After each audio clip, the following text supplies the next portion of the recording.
आयु हो गई। उसमें कोई दुर्गुण न था, बड़ा सरल था, भोला था। दुर्गुण एक ही था, वो खाता बहुत था। खाने बैठ जाए तो रुकता ही नहीं, और खाने बैठ जाए तो उठता ही नहीं। परिवार के 5 आदमी जब तक भोजन कर लेते तब तक वो खाता ही रहता था। अब ज्यादा खाने वाले से भी लोग परेशान ही हो जाते हैं। एक दिन अनैया रोज की तरह बहुत सारा खाना खा रहा था। आइए देखते हैं क्या हुआ। और खाना लाओ, और खाना लाओ। अभी तो मैंने शुरू ही किया है। बापू, दाने दाने पे लिखा है खाने वाले का नाम। अरे तू तो ये बोल ही मत। तू तो ये बोल कि बोरे बोरे पे लिखा है खाने वाले का नाम। हाँ बापू, सही कहा। ऐसी बात है तो लाओ और खाना। मेरा पेट तो अभी गर्म भी नहीं हुआ ठीक से। अभी तो बहुत खाना है मुझे। बापू, लाओ और खाना। अरे मूर्ख, मजाक भी नहीं समझता। कुछ तो शर्म कर। और कितना खाएगा? बापू क्या हुआ? मैं समझा नहीं। आप गुस्सा क्यों कर रहे हो? दिन रात मेहनत करके कुछ कौड़ियां कमाता हूँ, उसमें पूरे परिवार का पालन पोषण करता हूँ। तुझे पाल पोस कर बड़ा किया ताकि तू परिवार का भार संभाल सके, और तू तो खुद हम पर बोझ बन गया है। जितने 5 लोग मिलकर खाना खाते हैं उसका 2 गुना तू अकेले ही खा जाता है। तेरे खाने के चक्कर में हमारा दिवाला निकल आया है। सारी जमा पूंजी खत्म हो गई है, और तू है कि बस खाते ही जा रहा है, खाते ही जा रहा है। अब इससे ज्यादा मैं और नहीं सह सकता। निकल जा मेरे घर से। बापू, बापू मुझे माफ कर दो। कृपया मुझे घर से मत निकालो। तो मैं खाना कहाँ खाऊंगा? मैं कुछ नहीं सुनना चाहता। दफा हो जा मेरी नजरों से। दोबारा अपनी शक्ल मत दिखाना। निकल। इस तरह अडैया के खाने की आदत से परेशान होकर बापू ने उसे घर से बाहर निकाल दिया। अडैया 2 दिन तक बाहर भूखा ही फिरता रहा। उसका कई बार घर वापस जाने का मन किया, पर बापू के गुस्से के कारण वो घर वापस नहीं लौटा। भूखा प्यासा ऐसे ही भटकता रहा। तीसरे दिन उसे रास्ते में घूमते घूमते एक मंदिर दिखाई दिया। वहां अडैया मंदिर के गुरुजी और उनके कुछ शिष्यों से मिला।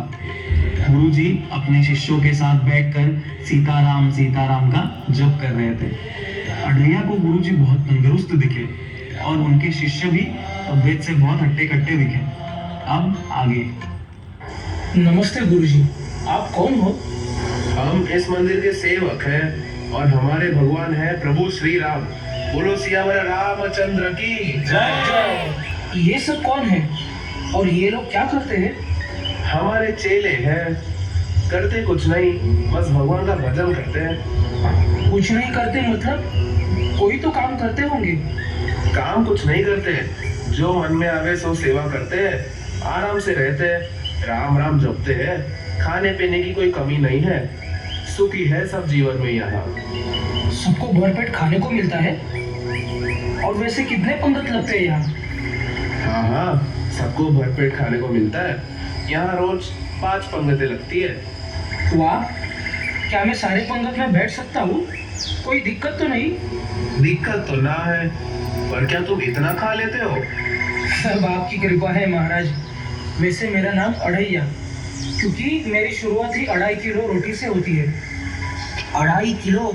हे प्रभु, हे हरिनाम कृष्ण जगन्नाथ प्रेमानंद, इतना तो हमारे महिपाल प्रभु 1 महीने में भी नहीं खा पाते। हाँ, ठीक है, कोई समस्या नहीं है। कोई भी हमारे श्री राम के राज्य में असंतुष्ट नहीं रह सकता।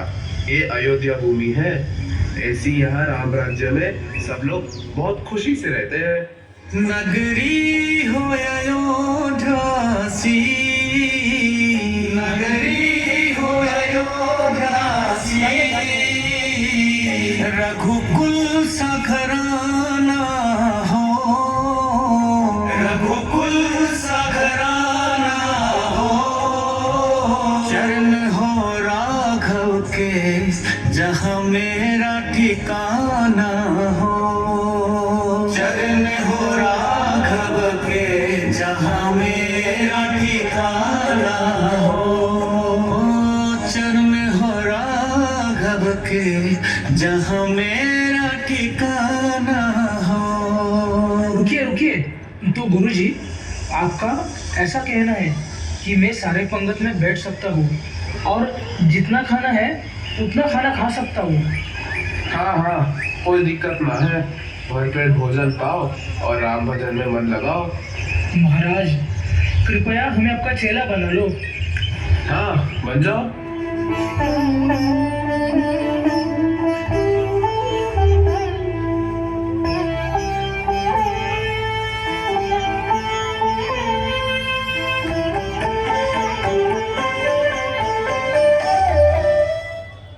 गुरुजी ने अढ़ैया को अपना चेला बना लिया। अढ़ैया आश्रम में खुशी से रहने लगा, रोज भर पेट भोजन पाता। बस उसमें एक ही दोष था कि खाना खाते समय वो रुकता ही नहीं था। कोई उससे कहता, अरे अढ़ैया बीच में जल तो पी, तो वो कहता, अरे प्रभु बीच तो आए। वो आश्रम में बहुत खुश था। कुछ दिन बड़े आराम से बीत गए। फिर एक दिन ना चूल्हे जले, ना सब्जी कटी, ना कोई बर्तन की आवाजें। रसोई के आचारी से लेकर गुरुजी और उनके सारे चेले बस सीताराम सीताराम का जप कर रहे थे। अब आगे। गुरुजी क्या बात है, आज चूल्हे जलते नहीं दिख रहे हैं। भोजन बनाने वाले भी सब सीताराम सीताराम का ही जाप करते दिख रहे हैं। अरे अड़ैया, तुझे नहीं पता आज एकादशी है। एकादशी के दिन हमें अन्न नहीं खाना चाहिए और वैष्णवों को तो व्रत भी करना चाहिए। तुम हमारे चेले हो गए हो, आज व्रत करो। अब सीधा कल ही खाएंगे द्वादशी को। महाराज जी चेले और भी होंगे, उन सबसे कराओ, हमसे ये ना कराओ। उन सबसे कराए और तुमसे ना कराए? तुम इतने भूखे? हाँ, अगर आपने हमसे आज एकादशी करा ली तो हम द्वादशी देख ही नहीं पाएंगे। कोई उपाय कीजिए महाराज। एक उपाय है। एकादशी की तिथि को अन्न तो बनाना ही नहीं चाहिए, पर क्या तुम अपने लिए भोजन बना लोगे? अरे गुरुजी क्यों नहीं, मरता क्या नहीं करता, हम तो सब बना लेंगे। ठीक है भंडारी, इसे सामान दे दो। देखो अड़ैया, नदी के किनारे जाना, पेड़ के नीचे बैठना, वही भोजन बनाना और देखो भगवान को भोग लगाना, तभी पाना। ठीक है गुरुजी, धन्यवाद। आलू, घी, गुड़, आटा, चावल अढ़ैया ने भंडारी से ले लिया और निकल पड़ा जंगल की ओर। पहली बार भोजन बनाया, बड़ी देर से बना, भूख बहुत लगी थी। फिर याद आया कि भोग भी लगाना है। अब मंत्र उपाय तो कुछ जानता ही नहीं था, तो वो अपने मन से ही प्रभु राम को भोजन के लिए पुकारने लगा। अब आगे।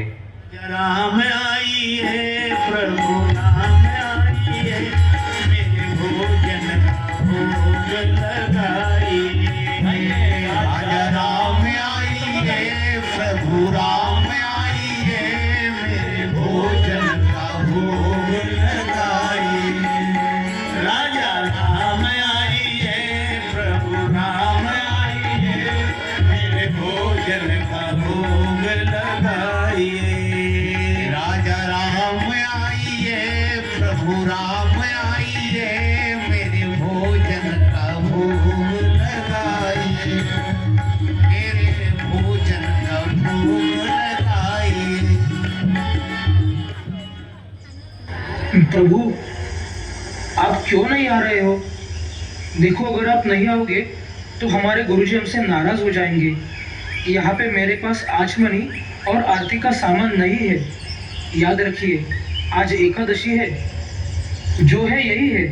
रूखा सूखा भोजन पाइए, नदी का पानी पीजिए और संतुष्ट हो जाइए। अब ये बुलाते ही रह जाएगा, द्वादशी आ जाएगी। आचमनी अर्घान आरती यहाँ यही मेहमानी। ये बोल रहा था नहीं कर पाऊंगा आचमनी ना। अर्घान आरती यहाँ यही मेहमानी। रूखी रोटी पाओ प्रेम से, रूखी रोटी पाओ प्रेम से, पियो नदी का पानी। राजा राम आई है प्रभु राम आई है, मेरे भोजन का राजा राम उनको बुलाते ही रह जाएगा, रात आइए, बीत प्रभु जाएगी, राम द्वादशी आ जाएगी। आइए, मेरे भोजन का भोग लगाए, ओ मेरे भोजन का भोग लगाए।